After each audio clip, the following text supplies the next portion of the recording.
¿Qué tal? Buenos días. Bienvenidos a todos a la Facultad de Ingeniería del Ejército. En nombre, digamos, del decano de la carrera de Ingeniería Informática, los recibo. Ya estamos en estas etapas finales de la segunda etapa, segundo ciclo de las jornadas de ciberseguridad para informáticos.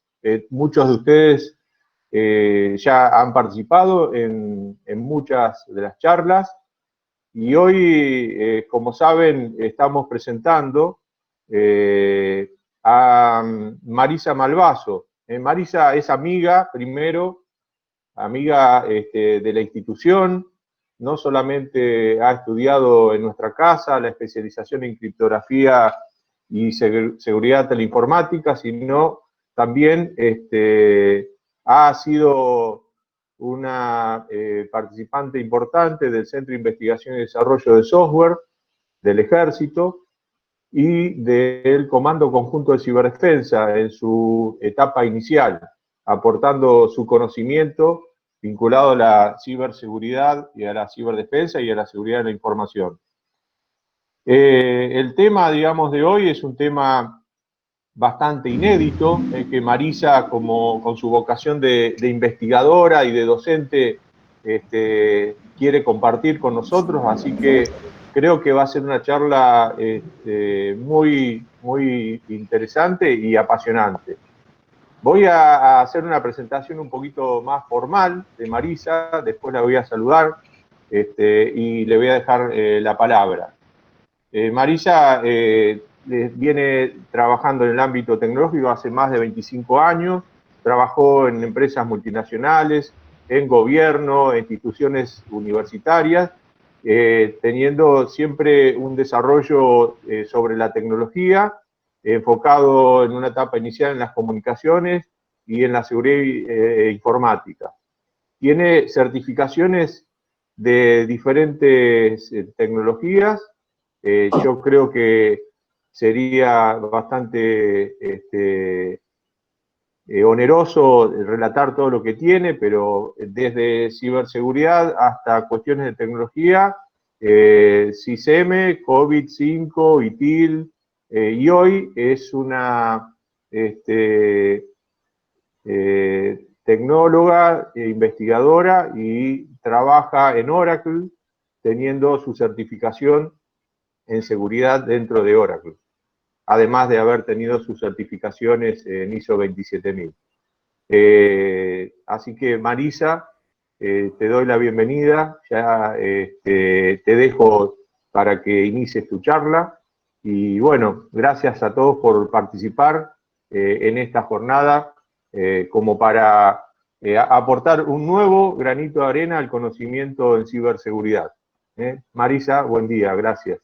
Buen día. Bueno, gracias César, gracias por invitarme. La verdad es un lujo compartir este espacio con todos los que han estado exponiendo, colegas, amigos, bueno, gente que admiro mucho, así que muchísimas gracias por la invitación, gracias a ustedes por participar, por sumarse a la charla, espero que les resulte interesante.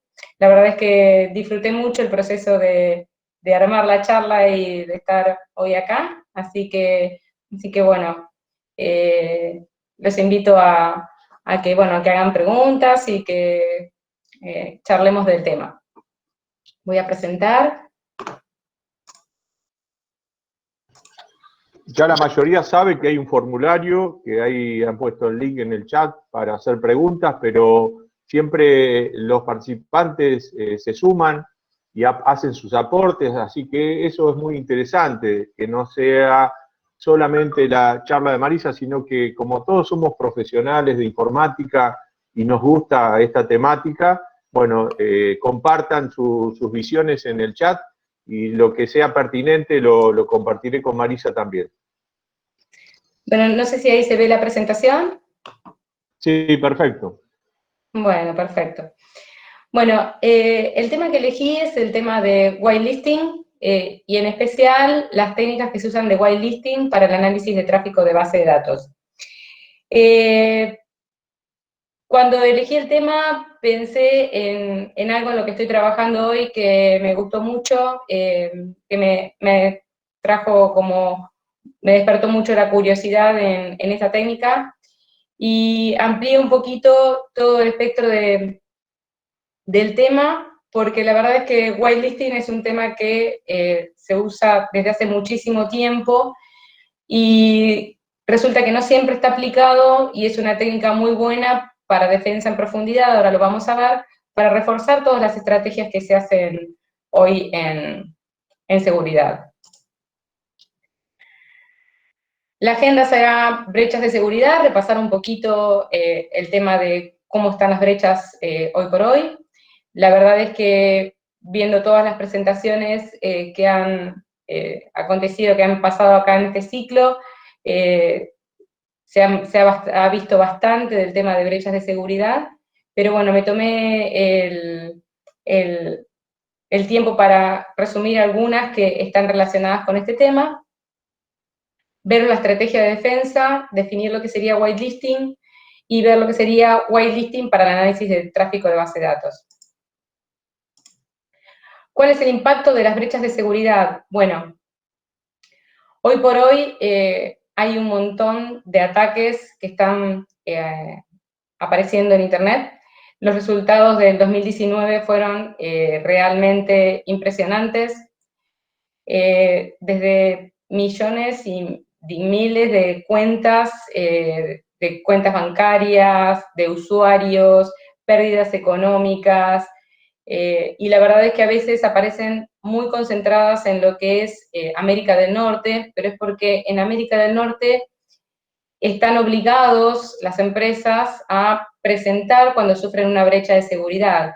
Sin embargo, también ahora están apareciendo nuevas leyes en la Unidad Europea, la Unidad Económica Europea, en Corea, en Japón, en Singapur, en China, y aparecen ahí más ataques de ese lado porque se declaran más. No es que no hayan sufrido ataques, sino es que a veces no se declaran. Y muchas veces contener esos ataques es muy difícil, hablando de contención como el proceso completo desde que se impide que el ataque tenga un impacto, hasta todas las correcciones que se requieren para que no vuelva a suceder, porque se tienen muchas herramientas legacy, muchas aplicaciones legacy, o muchas aplicaciones que no fueron pensadas para un entorno de seguridad o para nuevos ataques, porque la verdad es que avanza rapidísimo, y contenerlas requiere mucho tiempo para rodearlas, digamos, a las aplicaciones, en cuanto a infraestructura que permita brindarle seguridad. No hay muchos reportes consolidados, sino que cada una de las empresas expone lo que ha analizado con sus propios clientes o lo que han frenado con sus herramientas de ataque. En particular voy a presentar algunos informes de algunas marcas y todos los números son muy grandes. Según IBM, empresas de primera línea en Estados Unidos, con un promedio por evento de pérdida de 3.9 millones de dólares, 207 días hasta descubrir la brecha y otros 73 para contenerla. Esto es en promedio. Estos reportes son números muy altos y muchas veces las pérdidas son muy altas en costo, pero también muy altas en el impacto de riesgo de los datos que se pierden y el daño que se hace a las personas que pierden sus datos. Cuando hablamos de 139 millones en Canva o 540 en Facebook, no solo son costos económicos, sino que son cuentas de usuario, datos bancarios, datos personales, información de contactos y muchos otros datos más que son importantes para los usuarios. Según Kaspersky, por ejemplo, estos números son muy grandes y son números que están relacionados con Latinoamérica directamente. Es un informe que después, cuando deje la presentación, me va a gustar darles estos links para que vean cómo va evolucionando y cómo va creciendo. Este informe de Kaspersky está muy interesante porque en particular muestra de cada país cómo van creciendo los ataques en todo el mundo. Si entran a la URL que está ahí abajo, que después las puedo dejar con la presentación, van a ver cómo cliqueando en un país muestra todas las pérdidas que hubo en el mundo registradas con los productos de Kaspersky. Según Symantec, por ejemplo, lo relaciona mucho también con Argentina, baja hasta el nivel de Argentina, posicionándola, por ejemplo, en el 2019, en el segundo lugar de phishing, tercer lugar en spam, tercer lugar en criptohacking, bots, malware y ransomware. Y lo que llama la atención especialmente es que los principales ataques pueden ser impedidos del lado del usuario, ¿sí? O sea, son ataques que, como el phishing o como el spam, son ataques que del lado del usuario podrían ser con una buena capacitación o con una buena concientización o con algunas técnicas de whitelisting que podamos saber, podría llegar a ser contenible esos ataques. Y la imagen que se ve de fondo, que también se puede ver bien en ese informe que está muy bueno y es muy completo, es por qué se ataca, porque no solo se ataca al azar, sino que se ataca porque todo tiene un precio hoy, y hay un precio para qué sé yo, un número de tarjeta de crédito, hay un precio para varias cosas, para una lista de contactos, hay precios para todo lo que hay lo que se rescata en Internet. Así que esto es lo que más llama la atención del tema de ataques, que todos los datos tienen mucho valor.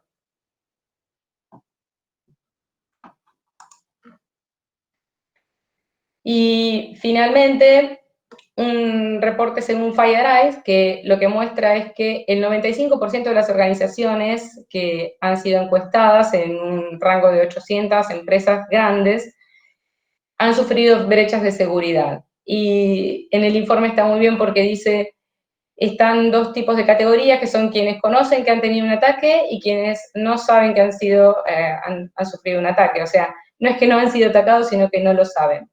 Y muchos se están volcando a la tecnología de SIEM. Y si volvemos un poquito para las charlas anteriores, tanto en la que se habló de centralización de eventos, como en la de gestión de incidentes, o muchas otras charlas más, han mencionado la importancia que hoy tienen las herramientas de SIEM y de correlación de eventos. La importancia que tiene tener todos los eventos centralizados y poder capturar la mayor cantidad de eventos de todas las herramientas que tenemos y de todas las infraestructuras, para después poder detectar y poder alertar y poder contener a tiempo y poder enterarse que uno está siendo atacado. Si pueden ver en este gráfico, que me parece interesante, es que la mayoría de las empresas o tiene más de uno, o tiene uno, o está planeando adquirir uno. Son muy pocas las empresas que hoy no piensan tener un SIEM entre sus herramientas. Estas técnicas de whitelisting que voy a comentar hoy tienen mucho que ver con refinar un poco esos eventos y seleccionar cuáles son los que verdaderamente pueden llegar a ser de interés para alimentar aún más estas herramientas de SIEM y poder generar alertas más llamativas o más destacadas respecto del comportamiento que no es bueno dentro de una organización. Antes de introducir el tema de whitelisting, vamos a ver solamente dos slides que van a hablar sobre control de acceso y defensa en profundidad, que para mí son las dos estrategias principales cuando hablamos de defensa. Cuando hablamos de control de acceso, no hablamos solamente de identificación y autenticación y autorización, sino que hablamos también del registro de eventos. Todas las técnicas de control de acceso deben cubrir desde la parte de identificar un usuario, o sea, ponerle un nombre, un usuario, un dispositivo, autenticarlo, es decir, darle, con que tenga las credenciales para poder acceder a la información o presentar un servicio, si hablamos de autenticación entre dispositivos, entre servidores, o si hablamos de autenticación de usuarios a una herramienta final. Y ahí podemos hablar un montón, eso da para un tema en sí mismo, todo lo que es el tema de control de acceso y la autenticación, con la autenticación fuerte. La autorización, que es permitirle el acceso, y ahí es donde también aplican las estrategias de whitelisting. Y por último, el registro de eventos, que es lo que nos va a permitir a nosotros poder hacer análisis posteriores, como se trabajó también en otra presentación de la parte de forencia. Cuando hablamos de que control de acceso es la primera línea de defensa, lo más importante de estos modelos es poder aplicar tecnologías orientadas a RBAC o modelos aplicados a RBAC, que significa control de acceso basado en roles.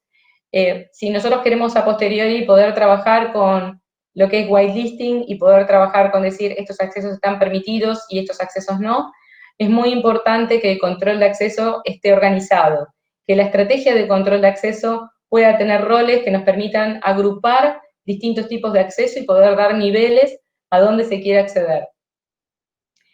Y cuando hablamos de registros de eventos, estos registros de eventos nos permiten, entre otras cosas, por ejemplo, trazabilidad de las transacciones.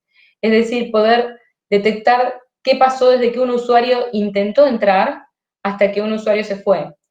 Rescatando también todo lo que puede llegar a ser los thresholds, o sea, los umbrales de intentos de ingreso de un usuario, ¿sí?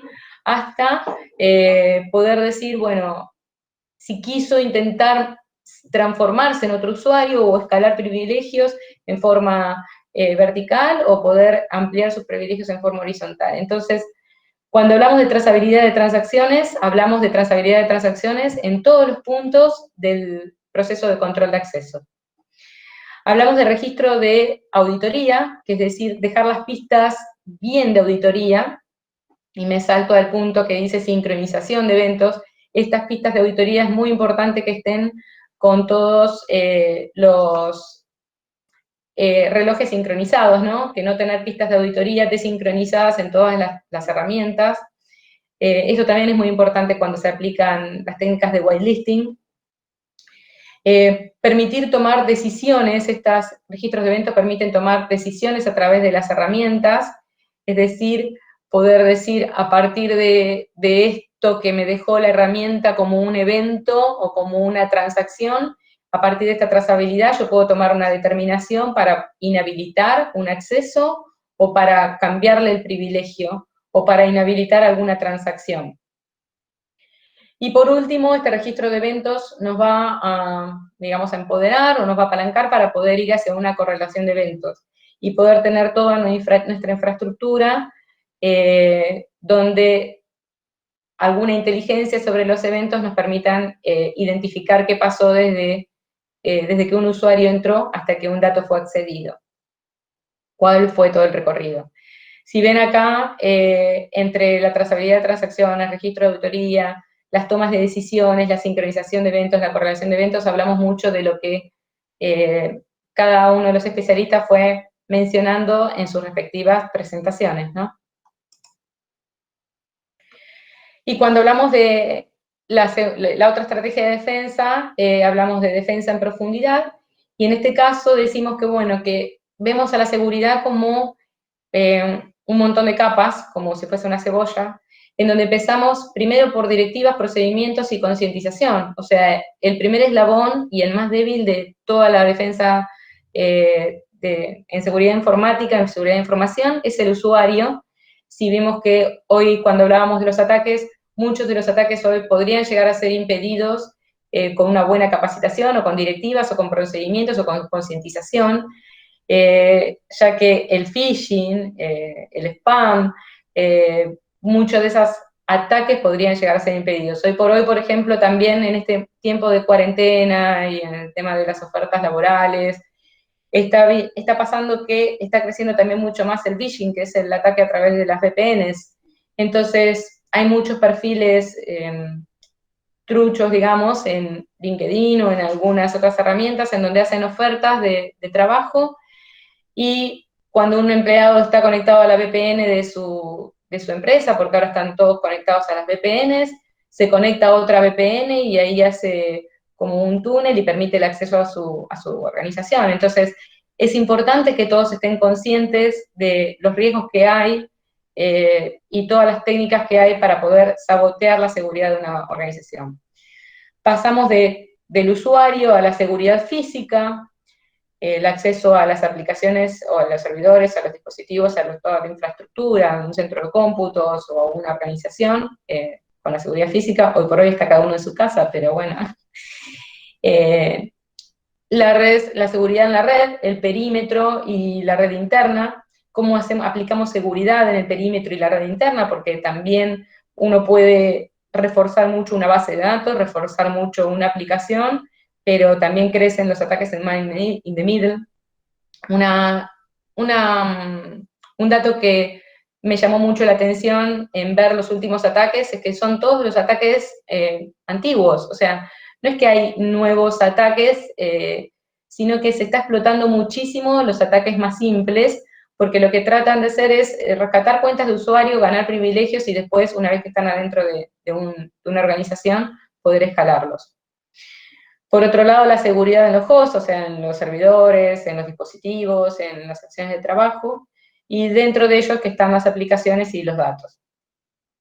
Y cuando hablamos de todas estas capas, lo que hablamos de defensa en profundidad es seguir un ciclo en cada una de las técnicas que se apliquen en cada una de estas capas, como es evaluar la seguridad constantemente, prevenir intentos de vulnerabilidad, de ataques de seguridad, de riesgos, de impactos de seguridad, detectarlos a tiempo antes de que lleguen a concretarse, y por el otro lado usar la seguridad basada en el análisis de datos. Esto es de Data Driven Security, que es un poco lo que apuntaba en otra presentación, en la de Fernando, cuando hablaba de hacer un poco de análisis de los datos para ver qué está pasando con la seguridad de los datos, o sea, qué está pasando, cómo se está intentando acceder a los datos, y ahí tomar decisiones y segurizar, cambiar la estrategia, ver cómo hay que modificar todo el tema de seguridad, todo el refuerzo de seguridad. Bueno, hasta acá vemos un poquito el tema de defensa. Si hablamos de whitelisting, vamos a hablar un poco entre prevenir o detectar, que es de acuerdo a cómo las configuramos, dónde van a estar aplicadas. Y bueno, Marisa, sí. para darte un tiempo para también que tomes vaso de agua y demás, aprovecho para comentar que hay más de 100 personas escuchándote. Así que Ay, qué nervios, los no me lo invito hubiese a dicho. todos a generar sus preguntas. Ah, vos no querías que te dijera, pero bueno, acá se está destacando tu perfil docente, así que se va a estar luciendo tu perfil docente. Y aprovecho también para agradecer, bueno, el auspicio que nos ha dado el Consejo Profesional en Ciencias Informáticas, una asociación civil de la Ciudad de Buenos Aires, que nos ha ayudado a poner todo este conocimiento al alcance de muchos colegas que no conocían la Facultad de Ingeniería del Ejército. Así que muchas gracias al CPCI y los invito a todos a hacer las preguntas que necesitan. Gracias. Bueno, gracias, César. Bueno, cuando hablamos de whitelisting, debería hablar, no voy a poder en la presentación cambiar a low listing, porque es muy nuevo el término, con todo el tema de la inclusión, del lenguaje inclusivo. Recientemente en julio se pidió que se cambien los términos master slave, whitelist, blacklist, y en whitelist o blacklist ya van a ver que empresas grandes como Linux, como Google, como otras empresas ya empiezan a hablar de deny list, allow list, block list, pass list. Así que bueno, yo voy a seguir la charla hablando de whitelisting porque me va a costar mucho cambiar el término y porque ya está el título de la charla, pero cuando vean en algún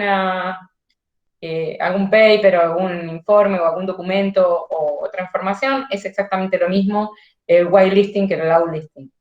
Vamos a ver un poquito cuál es el concepto. cómo se implementan estas técnicas que a veces parecen muy simples, y son muy simples, pero requieren mucho trabajo de implementación. Es cierto que cuando una empresa ya está madura, cuando ya tiene todas sus aplicaciones andando, cuando ya tiene toda su infraestructura andando, requiere un esfuerzo adicional si no tengo bien claro cuál es mi contexto.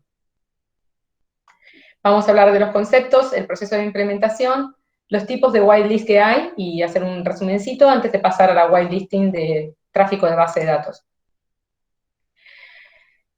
Tecnología de whitelisting. ¿Qué es la tecnología de whitelisting? Permite solamente aquello conocido como aceptable, ya sea una aplicación, una dirección IP, un archivo, un dispositivo, una MAC address. O sea, podemos aplicar una tecnología de whitelisting cuando hablamos de una solución de endpoint de seguridad, donde dice cuáles son los dispositivos USB que permito conectar en mi red. Podemos hablar de otra solución de endpoint para las estaciones de trabajo, cuando decimos cuáles son las aplicaciones permitidas, ¿sí? Podemos hablar cuando hablamos de un firewall. El firewall es el ejemplo más simple para identificar que es una whitelist, porque el firewall por defecto niega todo, y uno va abriendo los puertos y las direcciones IP, pero eso es más simple, porque uno ya sabe qué va a exportar, qué servicios va a exportar, qué IP son válidas o qué IPs no son válidas. Lo más difícil es cuando uno tiene todo el ecosistema interno de la organización y ahí trata de aplicar las técnicas de whitelisting. Son interesantes también aquellas técnicas de whitelisting que nos permiten detectar software ilegal, o sea, software que no está licenciado, donde podemos hacer hasta matching con hashes de archivos, o podemos detectar cambios en los archivos, o podemos armar listas negras para aquellas aplicaciones que han sido reconocidas en Internet como que son aplicaciones que pueden tener malwares internos. Entonces, todo lo que es whitelisting nos permite a nosotros también trabajar un poco con una respuesta a incidentes más rápida, ¿sí? ¿Por qué trabajar con una respuesta a incidentes más rápida? Porque cuando vemos que algo no es un comportamiento conocido, directamente podemos bloquearlo, podemos aislarlo más sencillamente entre un montón de registros de logs que podemos tener. Complementan otras tecnologías para defensa en profundidad. O sea, la whitelist en sí misma no es una estrategia única para aplicar, sino que es como decir, vamos a reforzar todas las estrategias de seguridad que tenemos implementadas a lo largo de toda la infraestructura. ¿Por qué? Porque filtrar por MAC address sabemos que pueden ser espufeadas, pero bueno, es un nivel más que podemos agregar. Ya tenemos que agregar un nivel más de complejidad para un ataque para poder llegar al destino del dato que quieran obtener. Entonces son aplicaciones que permiten, son tecnologías que permiten complementar otras tecnologías de seguridad para defensa en profundidad. Trabajan de manera opuesta a los antivirus, ¿sí? Todo lo que sea un antivirus o algunas otras tecnologías que trabajan con análisis de comportamientos o con heurísticas o con detección de comportamiento anómalo, a veces lo que sucede es que los ataques van mucho más rápido que lo que las herramientas pueden actualizarse y no son tan precisas como tener el conocimiento completo.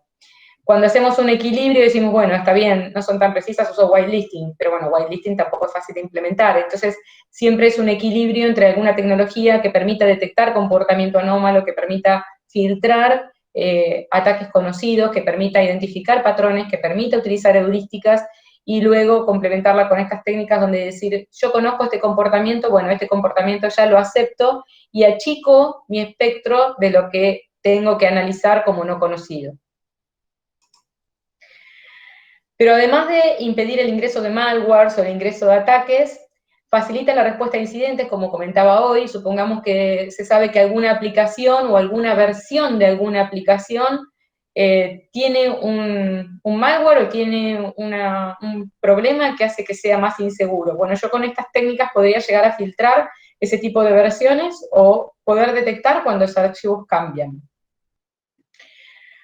Mejora el tema de control de acceso, porque si yo tengo control de acceso basado en roles, después puedo establecer dónde quiero permitir que cada cada rol acceda.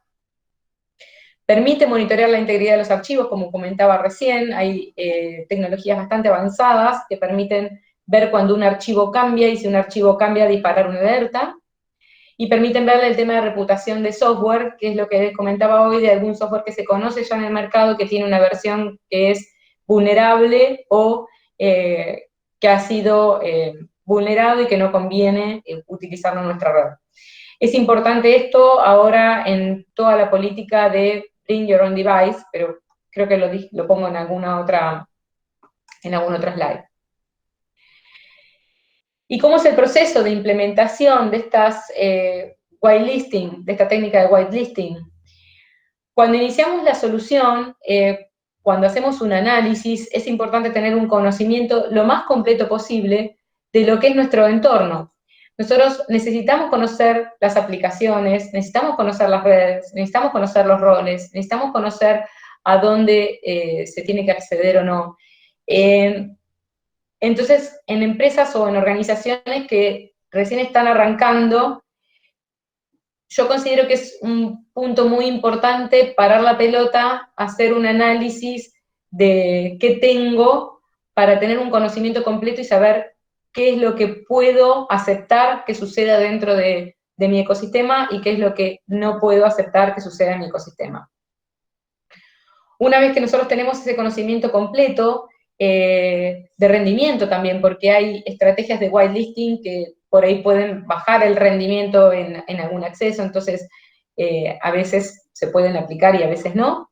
Tenemos que diseñar la solución, o sea, qué queremos llegar, qué queremos permitir y qué no queremos permitir, y después implementarlo en un ambiente de prueba primero, porque son soluciones que pueden confundirse y a veces sabemos que implementar seguridad para los que trabajamos en seguridad no siempre es fácil porque hay bastante resistencia y frente a algunos errores siempre primero la culpa es de que habrán implicado los de seguridad informática, ¿no?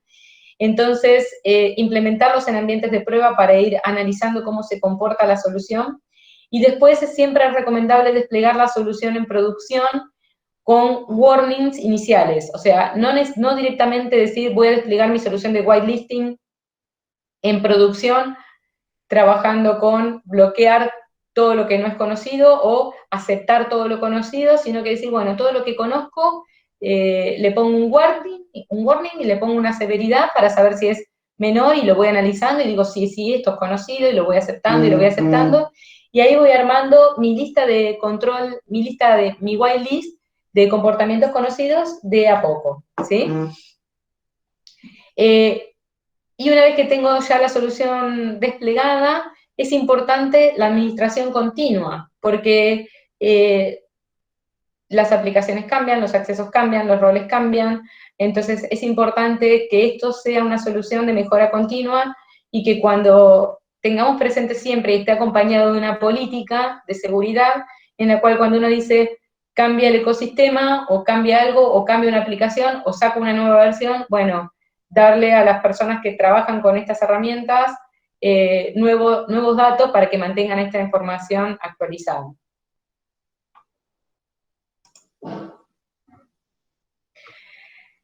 Tipos de whitelisting a nivel de LAN, MAC address en los dispositivos. Esto se puede ver mucho cuando se implementan VLANs, cuando se implementan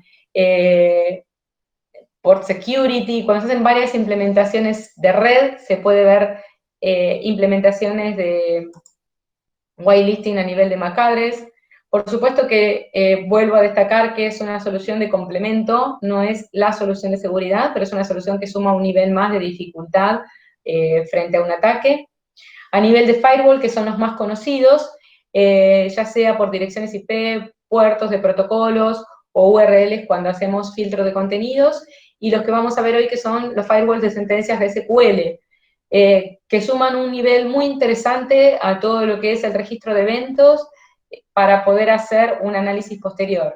Muchas veces, en el momento de alimentar una base de datos de logs o de registros de eventos, se alimenta con todos los XML o todos los registros de auditoría en el formato que los tenga la base de datos, en un gran repositorio y uno dice, bueno, ¿qué está bien y qué está mal de todas estas sentencias, ¿no? Esto lo que nos permite tener un firewall de sentencias SQL, lo que nos permite es decir, mírame todo este tráfico, que es el tráfico que yo no conozco. El tráfico que yo conozco, que es el tráfico válido de una aplicación, o el tráfico válido de una administración, míralo con determinadas premisas para poder analizarlo. En aplicaciones, ya sea en servicios o aplicaciones, qué se puede habilitar y qué no. Cuando hablamos de aplicaciones, hablamos también de binarios, librerías, scripts, bueno, todo, archivos, poder ver, como decía hoy, no solamente poder ver qué aplicación es válida que se ejecute en una PC, sino también ver qué versión de aplicación o qué aplicación tiene una versión correcta y está bien, pero ha sufrido un cambio, ¿sí? Y es una aplicación sensible. Y por último, a nivel de spam, con los filtros de spam, que parece algo muy simple, pero que puede llegar a dar un aporte más para ser un punto de entrada en los ataques. En resumen, el aumento de ataques transforman en un deber la configuración de whitelisting como una mejor práctica, ya sea en pymes, en grandes corporaciones o en aquellos individuos que quieren proteger sus dispositivos personales, ya sea su PC. ¿Se acuerdan que antes uno instalaba un antivirus y decía, permite que esta aplicación salga a internet, permite que esta aplicación ingrese, permite que esta aplicación haga cambios? A veces uno se empieza a acostumbrar y deja de tener ese hábito de permitir qué tengo y qué no tengo, y qué se conecta y qué no se conecta, y los firewalls de PC terminan siendo bastante permisivos. Entonces, es importante también cuidarnos nosotros mismos en estas técnicas que a veces son muy simples, de ver qué dejo que use mis servicios y qué no, qué aplicaciones le permito tal permiso y qué aplicaciones no. Y más cómo están aumentando, por ejemplo, ahora los ataques en los dispositivos móviles. La actualización recurrente de las listas blancas minimiza la posibilidad de ataques. Sabemos que, como decíamos hoy, si nosotros tenemos una whitelist desactualizada, de nada puede servir porque nuevos ataques van a ser exitosos porque van a pasar la barrera de lo permitido. Aumenta la seguridad de la red con el potencial problema de las políticas de traer tu propio dispositivo en aquellas empresas donde permiten que los empleados o organizaciones que permiten que los empleados lleven sus propias computadoras, decir qué permito y qué no permito que esa computadora tenga. O cuando me llevo una computadora a mi casa y le puedo instalar algo y vuelvo a una red y hacerle un health check a esa computadora y decir, esto que tenés instalado no lo vas a poder correr, o esto está mal configurado, o esto cambió. Entonces, y ahora más que nada que muchos están usando sus dispositivos personales, o que se conectan a las VPNs de las compañías, bueno, ver cómo tratamos de aplicar este tipo de técnicas en las organizaciones para poder detectar cuando el punto de entrada es una estación de trabajo. Y las listas blancas, bueno, todo lo que es whitelisting no es una estrategia que uno dice, bueno, estas son las listas blancas que tengo que aplicar en tales lugares. Las listas blancas se hacen a medida, es decir, es una personalización constante porque depende exclusivamente del ecosistema que tengo en mi organización, de las aplicaciones que estoy corriendo, del tipo de usuario que tengo, de a dónde acceden los usuarios, de cómo tengo los datos. Hoy vamos a hablar de tráfico SQL, pero muchas veces en muchas organizaciones no tienen grandes bases de datos, sino que hay file servers. Entonces, y se depositan archivos en file servers. Entonces, esas listas blancas también pueden ser adaptadas para archivos, ¿sí? O quizás en esas soluciones sean más para dispositivos de exfiltración de información que para una gran base de datos, porque quizás la información está más desperdigada. Entonces, no hay una única lista blanca para poder decir, bueno, esta es la lista blanca que hay que implementar, sino que son a medida. Y un ejemplo que a mí me encanta es YouTube Kids, que precisamente lo que hace es habilitar solamente el contenido necesario. Si ustedes miran bien cómo está implementado, habilita el contenido necesario y no es que dice, bueno, deniego tal tipo de páginas porque pueden ser maliciosas, sino que va metiendo todo el contenido que podrían llegar a ver los chicos. Esto es algo que se puede, con lo que se puede ver muy claramente el ejemplo de listas blancas. Bueno, no sé si hasta acá queremos hacer alguna pregunta o ver algo, Sí, César. ¿qué tal, Marisa? Te aprovecho porque hay algunas preguntas, si te parece, te las paso. Sí, sí.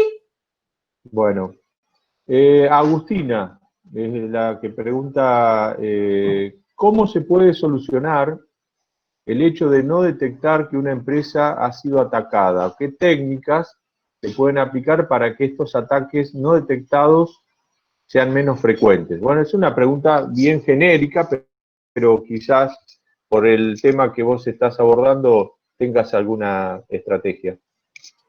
Que aquellas, a ver si entendí la pregunta, aquellas empresas que no detectan si han sido atacadas. ¿Cómo se puede solucionar el hecho de no detectar que una empresa ha sido atacada? ¿O qué técnicas se pueden aplicar para que estos ataques no detectados sean menos frecuentes? Yo las traduzco, a ver si esto ayuda. A lo mejor lo interpreto bien o no tan bien, Agustina, discúlpame.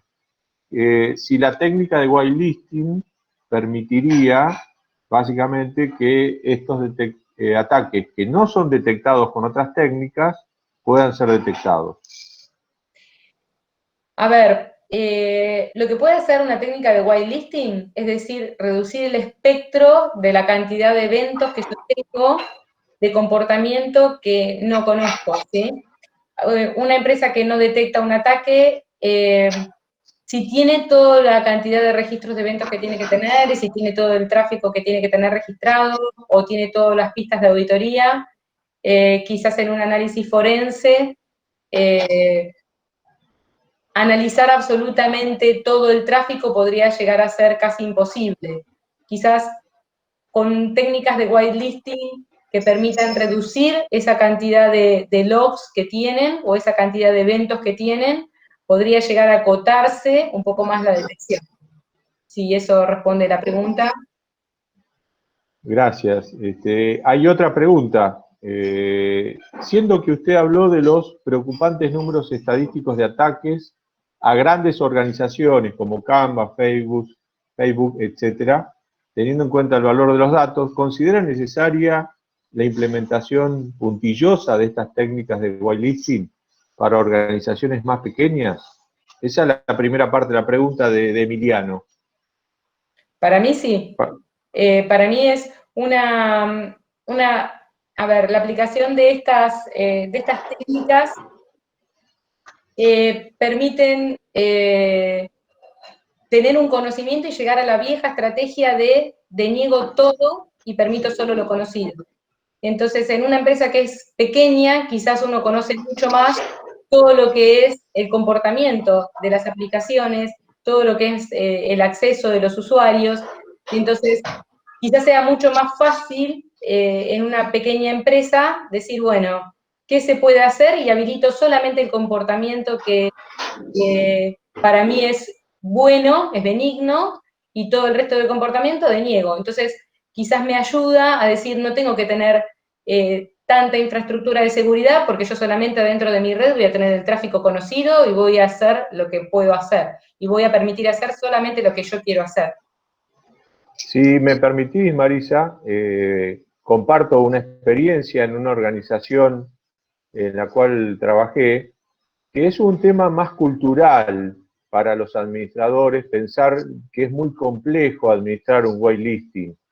Es un problema de cultura que en realidad llega un momento que se converge en una lista más o menos estable que necesita con cierta frecuencia una administración, porque de alguna manera el negocio no cambia bruscamente respecto a las necesidades de información del entorno, de Internet y demás. Así que creo que hay como cierto mito de complejidad. Por supuesto que la etapa inicial es bastante dura y trabajosa, Exactamente. Pero puedo compartir la experiencia de que, vamos a decir, charlando, convenciendo y básicamente actuando, se hace un cambio cultural. Y lo que era resistido en un inicio por todos los actores fue comprendido en sus beneficios. Y después, bueno, era un proceso natural pedir que se agregara el acceso o se permitiera tal sitio, y era una cuestión de no muchos minutos para poder incorporar una nueva página o sitio permitido. Así que, bueno, perdóname que me metí en tu charla, pero me parece que puede aportar a la respuesta de Emiliano. Y No, hay no, una segunda totalmente. parte de la pregunta. Me gustaría, César, hacer también comentar una experiencia práctica. Muchos se resisten, por ejemplo, a la implementación de firewalls en servidores, ¿sí? A firewall de host, o a estrategias de filtrado de paquetes en los servidores, porque a veces no tienen un conocimiento completo de las aplicaciones que corren en los servidores y no saben exactamente qué puertos abrir o qué puertos no abrir. Entonces es la implementación, por ejemplo, de un packet filtering o de alguna solución del estilo, en donde uno dice, es muy trabajoso al principio poder establecer un firewall en un servidor y decir, todos estos puertos los permito y todos estos puertos no. Es una línea de defensa que está muy profundo dentro de toda la infraestructura y que en un principio requiere un gran conocimiento de las aplicaciones que se corren en ese servidor, pero una vez que eso está probado en un entorno de desarrollo, llevado en un entorno de warnings en producción e implementado en producción, es como que uno dice, este servidor va a permitir únicamente este tipo de tráfico de entrada y va a permitir únicamente este tipo de tráfico de salida. Y el mantenimiento de esa regla, difícil que en un ecosistema de una infraestructura de 200, 300 o de muchos más servidores, o de una infraestructura que eso cambie mucho. Difícil que se instalen nuevas aplicaciones o nuevos servicios, eso no es un entorno muy cambiante. Entonces no es algo que requiera mucha administración posterior. ¿La administración? Sí, pero depende de dónde se aplica, no requiere mucha administración posterior. Y en lugares donde hace mucho aporte, como por ejemplo puede ser la infraestructura, ahí es donde menos mantenimiento requiere. Sí, gracias Marisa. Ahí le pido por favor a Elías que silencie su micrófono porque está incorporando ruido en esta sala. O a la administración que silencie a Elías, por favor. Y aprovecho de destacar algo que vos hiciste como una recomendación, que es la implementación gradual, no directamente bloqueante. Esa experiencia yo no la transité, pero me parece muy positivo el enfoque de hacer un tipo de warning primero, estudiar un poco cómo se está moviendo básicamente los accesos y la navegación hacia Internet a través de esos warnings, y después hacer la implementación de bloqueantes que haga falta. Esa técnica me parece muy valiosa para este temor que tenemos los administradores de que se caiga todo y se pare todo por implementar esta técnica de whitelisting. Y bueno, voy a la segunda parte y tengo después otra más, o si querés la dejamos para más adelante. No, está bien. Hay niveles también pregunta Emiliano si hay niveles de implementación menos fuertes o bien más sencillos que se apliquen para estas pequeñas organizaciones. Creo que la respondiste, pero bueno, por las dudas.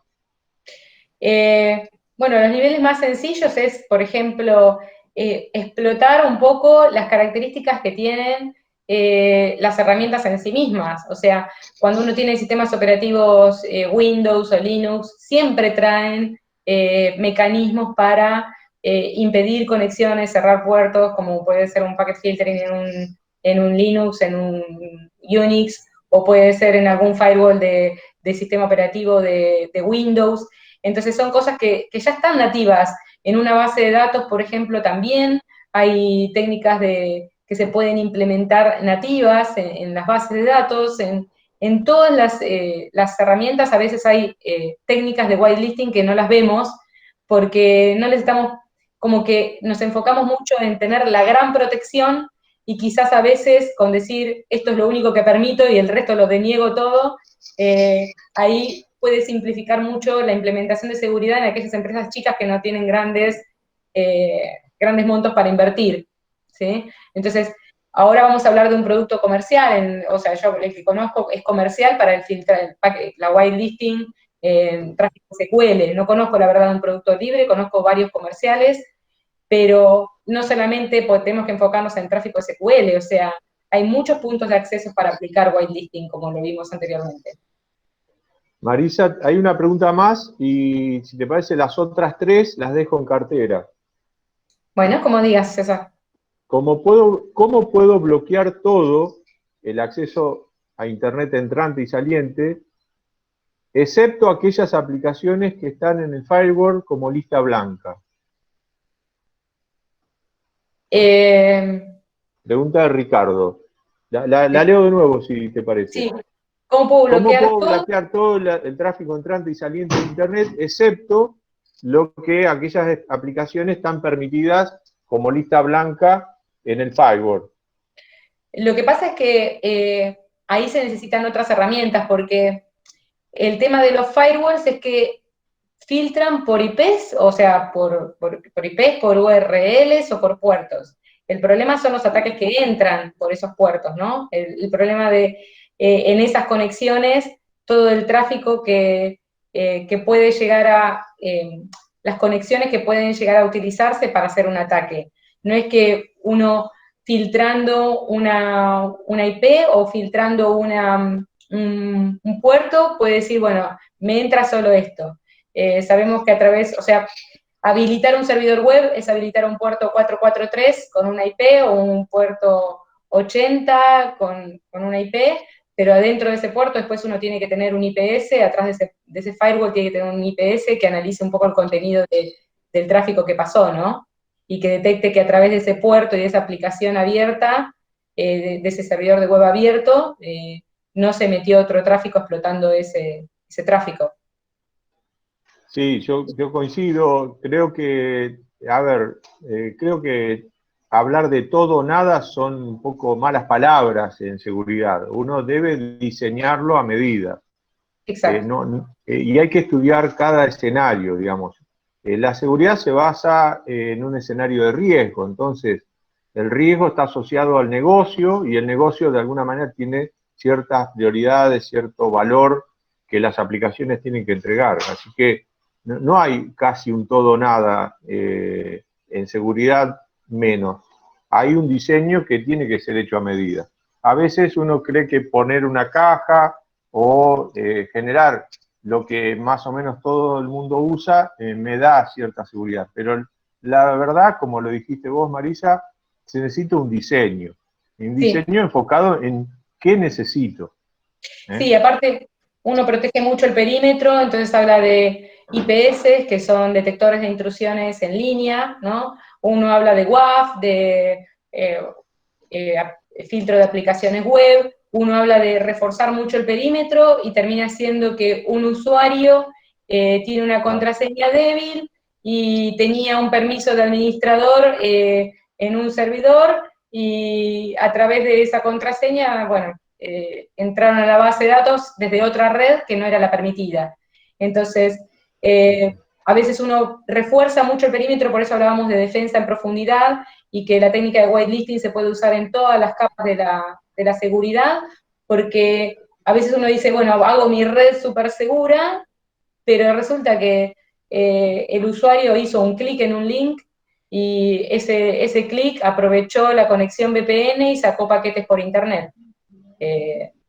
Sin duda. Entonces, sin duda. también tenemos que decir, hablamos de filtros de contenidos, para decir, bueno, a dónde voy a salir y a dónde no voy a salir, a dónde voy a permitir navegar por internet y a dónde no. Entonces, puede ser tan complejo como uno quiera, tan minucioso como uno quiera, o tan simple como uno quiera.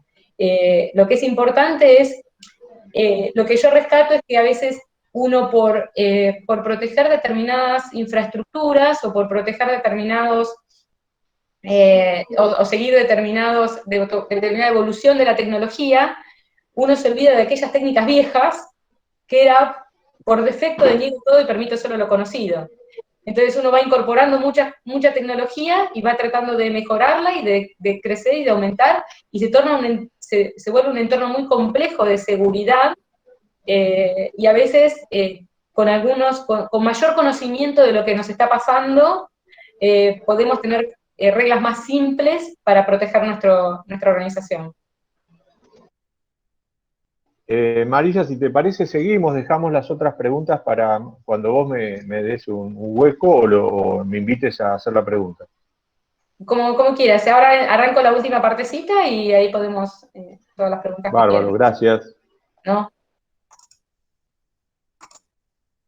Bueno, primero vamos a hablar un poquito de cómo era el tema whitelisting en tráfico de base de datos.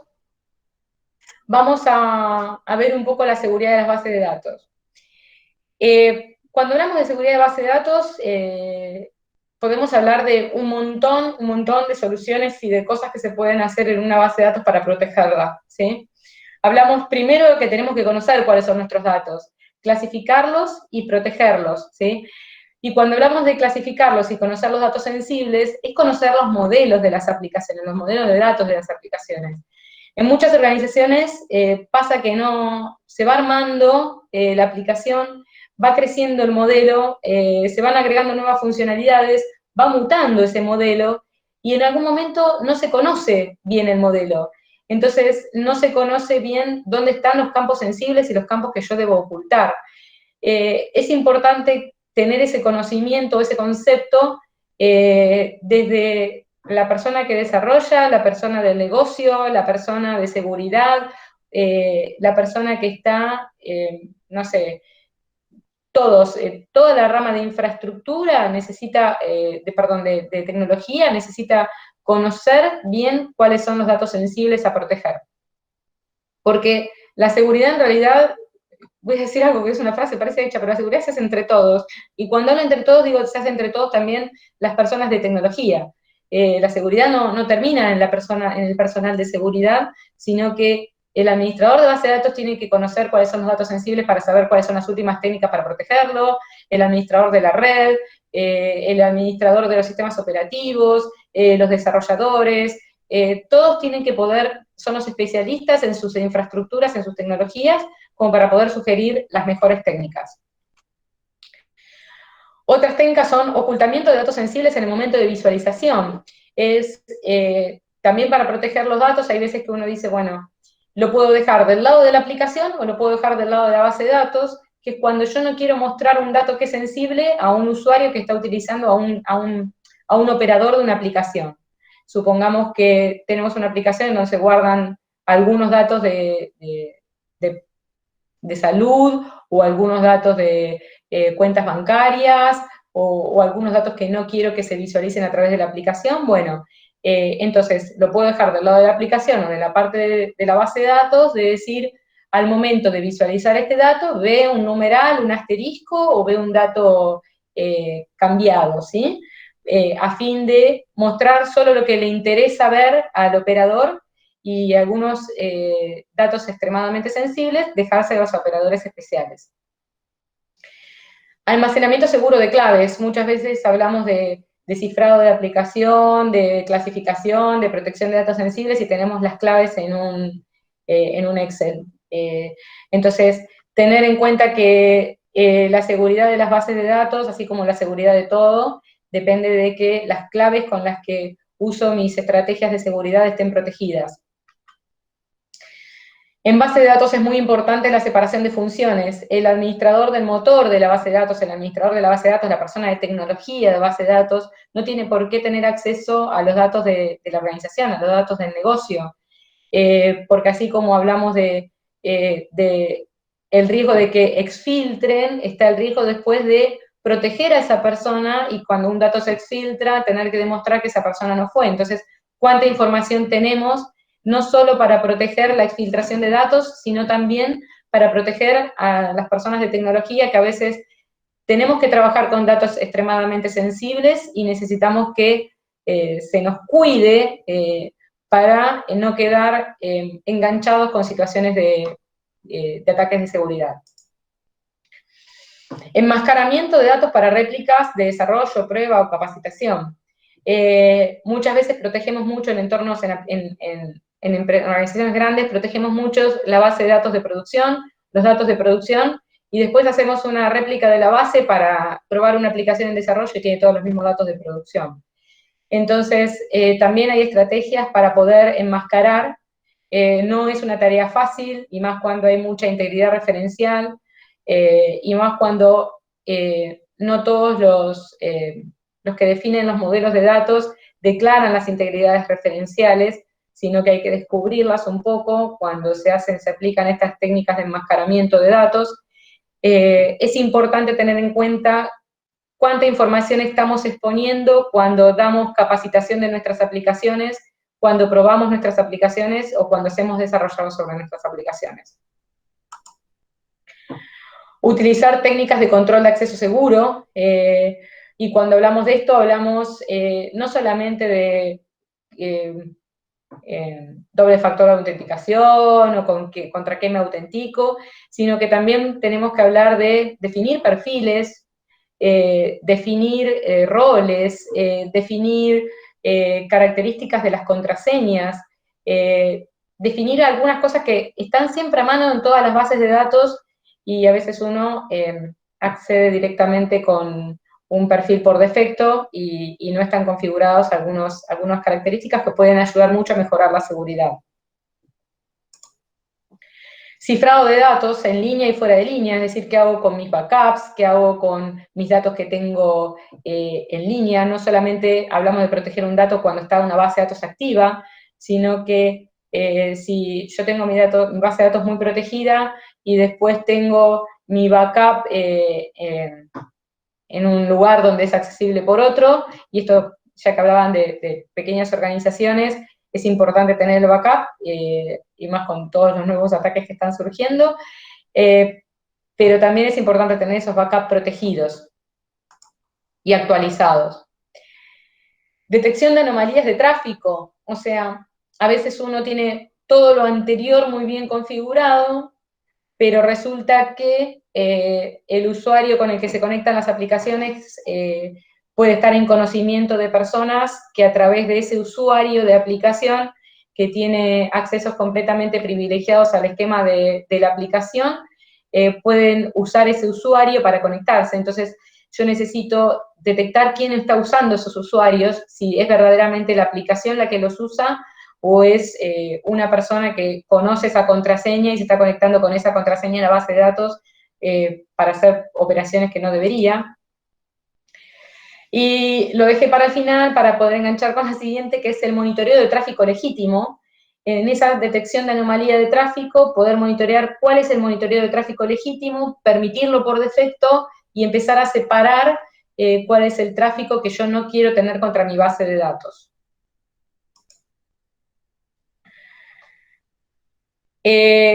A veces hablamos mucho de las bases de datos y tenemos que considerar que una de las líneas más débiles de la base de datos es acceder a través de las aplicaciones. Yo puedo tener mi base de datos muy protegida, los administradores separados de los datos, pero el usuario, si agarran un usuario de aplicación que tiene privilegios, con eso pueden hacer un montón de cosas, desde SQL injection, ataques de fuerza bruta, exposición de datos sensibles, escalamiento de privilegios. Entonces, todas estas técnicas de monitoreo del tráfico nos permiten detectar estos ataques e impedirlos antes de que lleguen a los datos, poniendo reglas de que este tipo de tráfico, que para mí es incorrecto, anómalo, malicioso, no permito que llegue a mi base de datos. ¿Y cuál podría llegar a ser la arquitectura de monitoreo cuando hablamos de base de datos o de monitoreo de tráfico de base de datos? Es tener la aplicación, los usuarios, y que se conecten todo el mundo a la base de datos a través de un firewall. Y cuando hablo de todos, hablo de no solamente las aplicaciones, sino los usuarios que se conectan con herramientas propias de ejecución de queries adentro de la base. Hacer pasar todo ese tráfico por estos dispositivos y poder analizarlo para ver que sean de fuentes confiables, que sea permitido y que sea el tráfico que yo tengo que aceptar. Ahí está lo que comentábamos recién, que es decir, la posibilidad de poner directamente este tráfico lo acepto, este tráfico me levanta un warning y tengo que analizarlo, y este tráfico no lo permito. Y miren lo importante que es conocer el comportamiento de la aplicación a nivel de las conexiones de las bases de datos. Porque cuando yo vaya a ver todo ese tráfico, se ve un montón de sentencias y uno dice, ¿y esta sentencia la aplicación la necesita? Bueno, entonces, qué importante que es partir de cuando la aplicación, o partir del diálogo con los desarrolladores para decir, bueno, ¿qué consultas tu aplicación hace a la base para que yo pueda habilitarlas específicamente en este firewall, y todo el resto de consultas o con otros usuarios los rechazo directamente? Pero esto es en tiempo real, en tiempo de ejecución. Esto no voy a tener toda la historia, sino que esto va saltando a medida que voy haciendo el monitoreo. Entonces, no tengo que olvidarme de todos los datos de auditoría que me sirven después para hacer otro tipo de análisis. Y poder centralizar todos estos eventos, ya sean los eventos de RAD que están pasando en tiempo real, como los eventos que ya pasaron, o sea, las pistas de auditoría que van quedando en las bases de datos, que me sirven para hacer para corregir, para ser reactivos, para descubrir después de que el ataque sucedió. Qué interesante que es poder también prevenir, o sea, estar un paso antes y evitar que el ataque llegue a mi base de datos. Y qué importante es también conocer con datos que han sucedido para tomar decisiones en esta centralización o en este gestor, y poder alimentar a este firewall para decir, esto que pasó no me gusta, empieza a bloquearlo, ¿sí? Y combinarlo también con los registros de eventos de los sistemas operativos a donde corren esas bases de datos. O sea, no solamente alimentarme de la base, sino alimentarme de cómo llegaron a esa base. Porque quizás sea un usuario que pasó a un sistema operativo, me saltó este control de firewall, y desde el sistema operativo subió a la base y me lo perdí. Entonces, cómo este registro de eventos también me pueden alimentar para también tomar decisiones en tiempo real de qué tráfico es válido y no es válido. Y de acá poder sacar reportes, poder hacer análisis y poder hacer alertas que me permitan mejorar la seguridad de manera continua. Entonces uno dice, bueno, ¿qué tengo que hacer? ¿Auditoría o monitoreo? ¿Qué me sirve más? Bueno, ambas. No debo dejar de auditar aunque esté monitoreando. Aunque yo esté monitoreando todo mi tráfico que pasa hacia la base de datos, no debo dejar de monitorear, porque no debo dejar de auditar, porque la auditoría me permite a mí hacer un análisis. Y el monitoreo me permite hacer una prevención o una detección. La auditoría permite la generación de pistas que son esenciales para la defensa en profundidad. O sea, cuando vimos la presentación que hablaba de forencia, hablo de forencia, lo importante que es tener la mayor cantidad de datos de toda la infraestructura. Esto alimentaría muchísimo esos datos y aligeraría, digamos, muchísimo el análisis.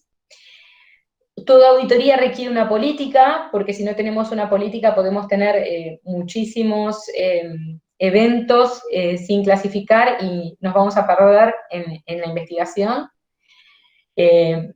Brinda información útil para el análisis forense y permite detectar riesgos residuales de estrategia de control de accesos. Es decir, yo tengo una estrategia de control de accesos bien definida, como decíamos al principio, que era la primera línea de defensa, pero resulta que se heredó algún privilegio o me escalaron un privilegio, o con ese privilegio que está muy bien definido se me conectaron desde otra red que yo no quiero porque la considero de un nivel de seguridad inferior.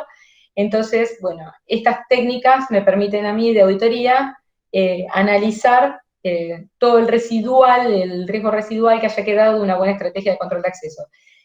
Como decía hoy César, la seguridad total y absoluta no existe, siempre es tratar de acotar el riesgo, el riesgo nunca se elimina, sino que se puede mitigar, reducir, transferir, pero el riesgo va a existir siempre. Entonces lo que tratamos con estas reglas es, con whitelisting, por ejemplo, es reforzar eso, mejorarlo y tratar de mitigar y reducir aún más los riesgos.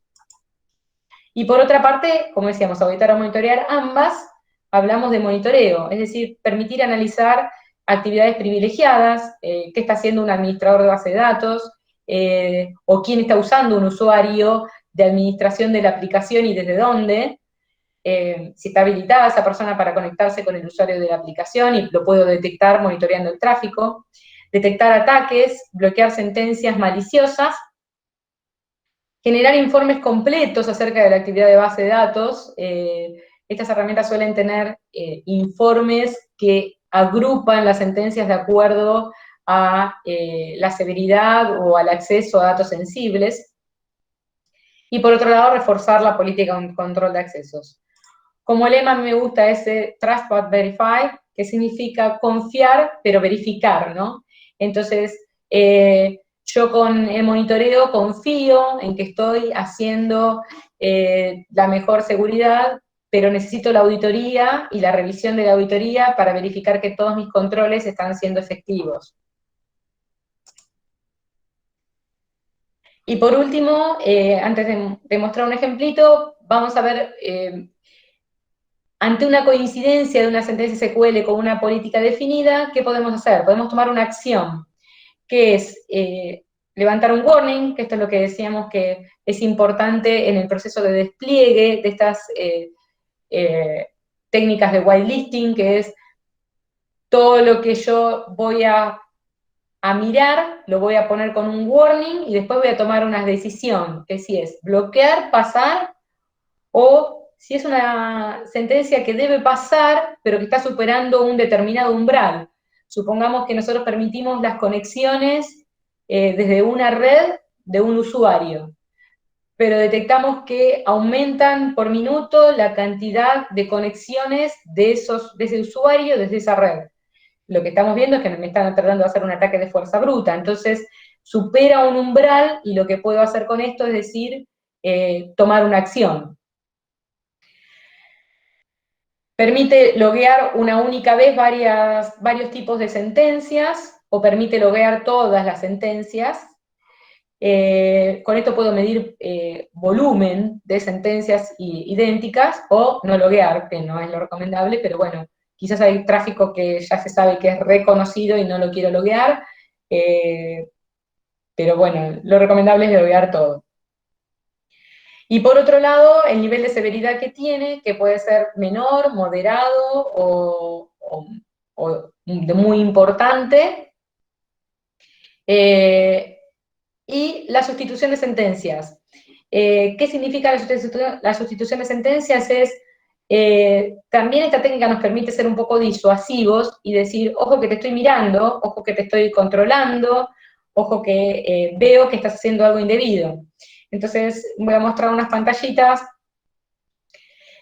Supongamos que alguien tira un select sobre la tabla de los roles, la DBA roles, entonces no está permitida esa persona que ejecute ese select sobre la DBA role, entonces yo con el monitoreo, con el tráfico, lo estoy mirando y digo, bueno, resulta que no permito que esta persona haga un select de la DBA role, entonces lo bloqueo. Cuando ven que ejecuta la sentencia, esto es una muestra de una captura de pantalla, al usuario le queda bloqueado, como tildado ahí la respuesta y no la puede ejecutar, tiene que abortarla.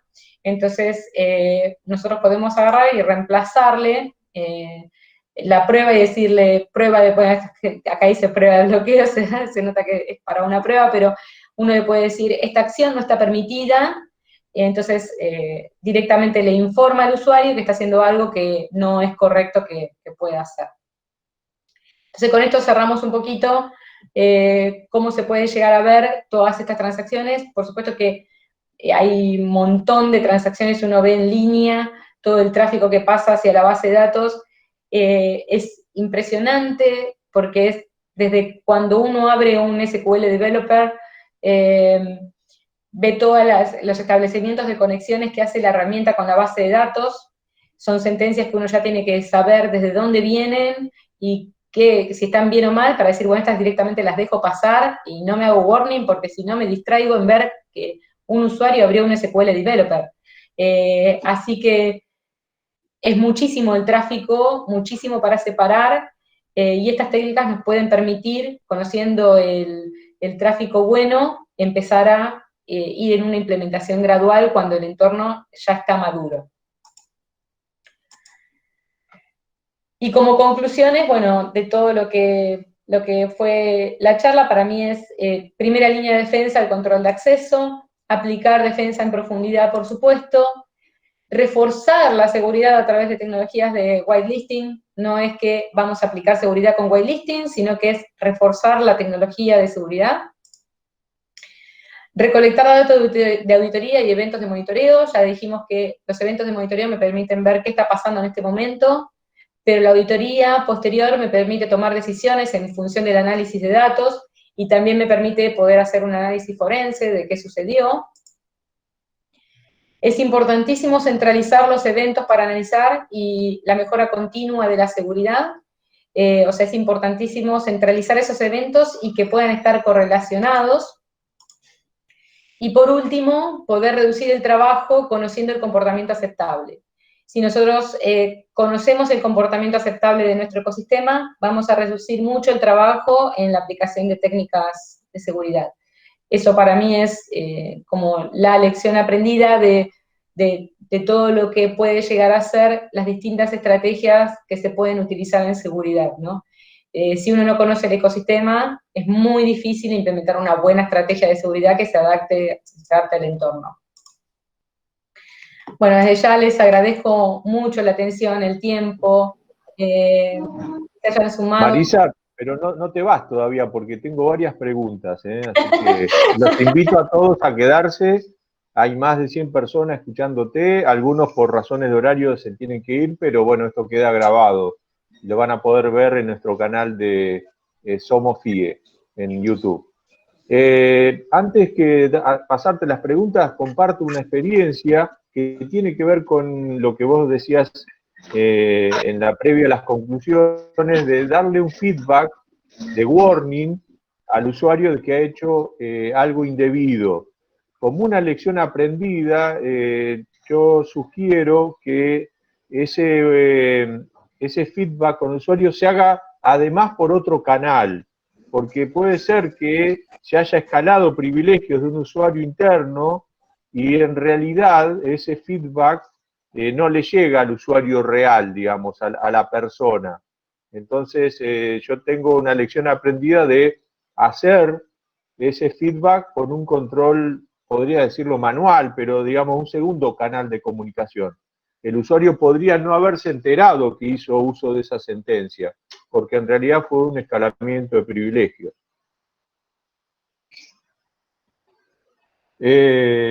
Quería aportar eso porque tiene que ver justo con esa cuestión del warning. Y ahora sí, te traslado algunas preguntas. Bueno. ¿Te parece? Sí, por favor. Bueno, creo que es esta la que corresponde. A ver, pregunta de Daniel. Si tenemos una empresa que está realizando ventas online, con esta nueva normalización, una nueva forma, digamos, de trabajo, con empleados que están haciendo teletrabajo, ¿cómo se aplicaría el whitelist en ese caso para proteger tanto al cliente como al empleado que hace el asesoramiento online y hasta la transacción en sí? ¿Cómo se aplicaría el whitelist para este entorno de teletrabajo, monitoreo de transacción, cliente que está comprando o que está siendo asistido para la compra? Bueno, hay una diversidad muy grande de dónde aplicarlo, ¿no?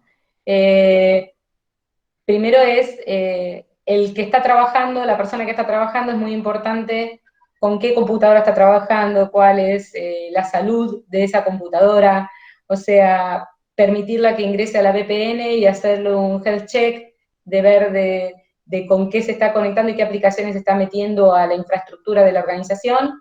Y por otro lado, es importante que no conozco por ahí las aplicaciones que podrían llegar a tener para hacer ventas, pero es importante también a quién se acepta, la verificación, o sea, las técnicas de whitelist no solamente es para la tecnología, sino también para ver toda la ingeniería social que se puede hacer con las personas que se conectan las personas que uno acepta, los contactos que uno tiene, a quién le va a vender, o sea, la ingeniería social es algo que es el eslabón más débil para poder ingresar y aceptar o no a una persona para que vea un catálogo, para que vea un producto, a veces puede llegar a terminar siendo un atacante disfrazado, ¿no? Gracias, Marisa. Otra pregunta. ¿Impactan en velocidad o performance de los servidores la implementación de las listas blancas? De Javier. Sí, en algunos casos sí.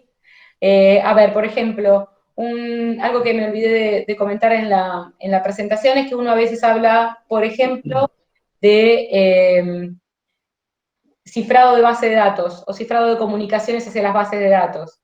Entonces, cuando uno tiene las comunicaciones cifradas con las bases de datos y necesita monitorear esas transacciones, necesita dos cosas, o bien cifrar con un mecanismo nativo que el firewall permita descifrar para analizar, y ahí son lentos los firewalls para la detección, o bien necesita terminar el cifrado antes del firewall para que el firewall vea la transacción desencriptada. Entonces eso puede bajar la performance del firewall.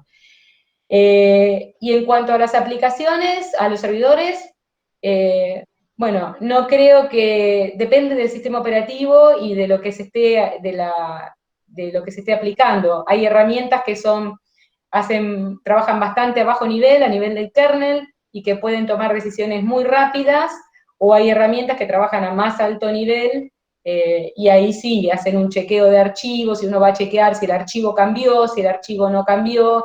Esas son herramientas que pueden demorar y modificar la performance.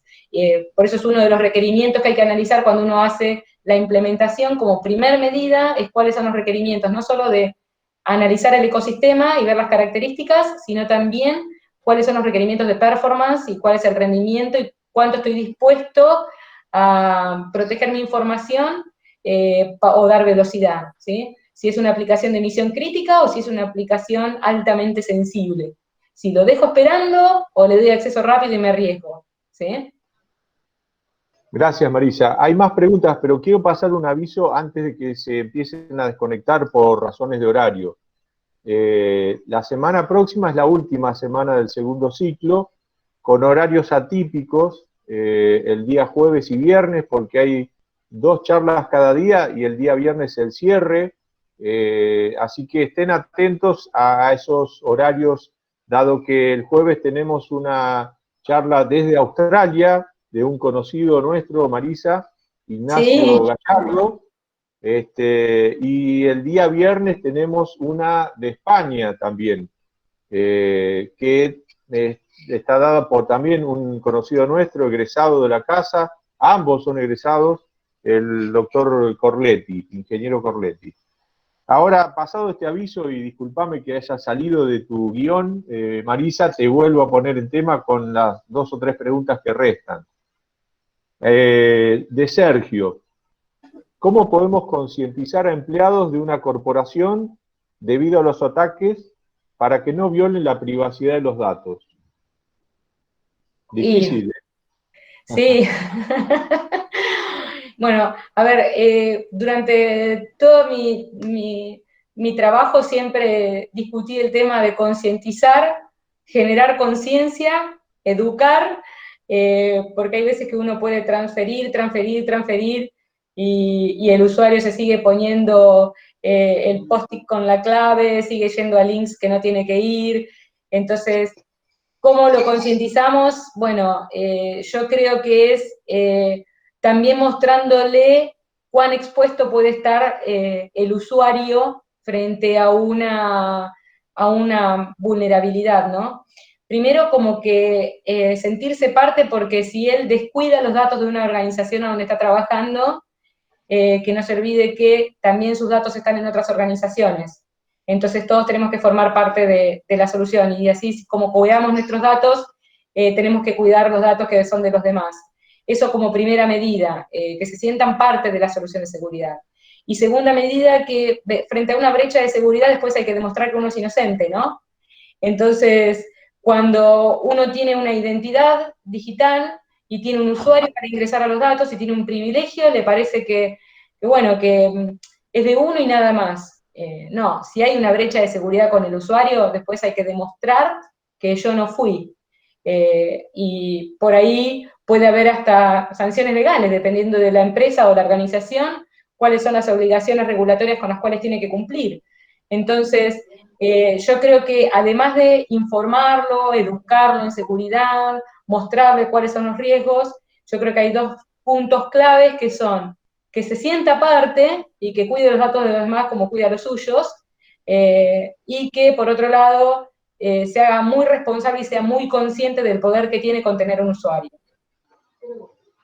Perfecto, gracias Marisa. Hay dos preguntas más. Antes te comento que hay una cantidad de elogios para la charla. Supongo que son todos amigos tuyos, pero no, en realidad ha sido sobresaliente. Se nota tu vocación docente y toda tu didáctica para la conferencia. Te doy las dos últimas preguntas. Una bien concreta de Oscar. ¿Es recomendable la instalación de antivirus, anti-malware en servidores de base de datos? Sí. Sí. Es una línea más, o sea, a ver, habría que analizar, no digo que ni que sí ni que no, digamos, habría que analizar ese servidor de base de datos. Como decía hoy, por ejemplo, un servidor tiene que estar protegido frente a qué tráfico acepta y qué tráfico no acepta. Y hay varias opciones, desde ponerle un firewall, como decía hoy, Packet Filter en Linux, un antivirus en Windows, pero también tengo que ver qué tipo de antivirus le pongo, ¿sí? Si afecta la performance o no. Yo diría que sí es necesario, ¿sí? Y hay que ser muy detallista en la configuración de ese firewall, de ese antivirus. Sí, si me permitís un comentario, yo creo que hay que, antivirus, anti-malware son nociones muy completas y hay diferentes riesgos que se tienen en los datos. Así que yo creo que hay que analizar los riesgos o los datos más que el servidor en sí mismo, porque no todos los datos tienen la misma importancia y de alguna manera hay diferentes combinaciones de técnica, no solamente sobre el concepto virus y malware. Me parece que la mirada es de análisis de riesgo y valores de activos que se tienen. Una cosa son los datos de la tarjeta de crédito de mis clientes, otra cosa es el perfil del administrador, o sea, para cada dato que está almacenado de alguna manera en servidores de base de datos, hay que analizar los riesgos y generar algún tipo de técnica. A veces es una herramienta, pero a veces es una buena política también, muchas veces. La última, me parece, Marisa. Sí, la última. Es de Matías, un amigo. En su opinión, Matías Bonke, un saludo para Matías, que también lo conocemos, en su opinión, ¿se deben auditar y monitorear completamente los usuarios de aplicación? Pregunto por tema de performance en sistemas de alto volumen de transacciones. Bueno, a ver, hay un tema con eso y es una excelente pregunta. Me ha tocado en distintas organizaciones ver que aplicaciones altamente usadas utilizan un único usuario para conectarse a la base de datos, motivo por el cual la auditoría de esos usuarios sería casi prohibitiva, e incluso el análisis.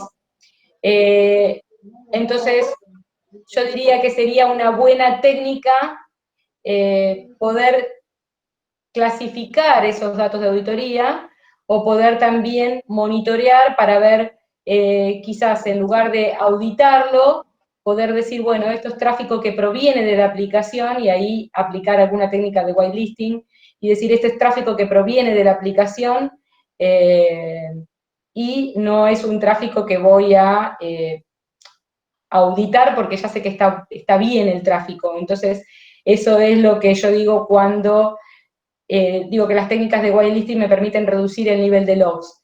Supongamos que tenemos una aplicación, un ERP, que tiene, no sé, cientos de miles de transacciones, y uno dice, bueno, voy a levantar la auditoría para ver qué pasó.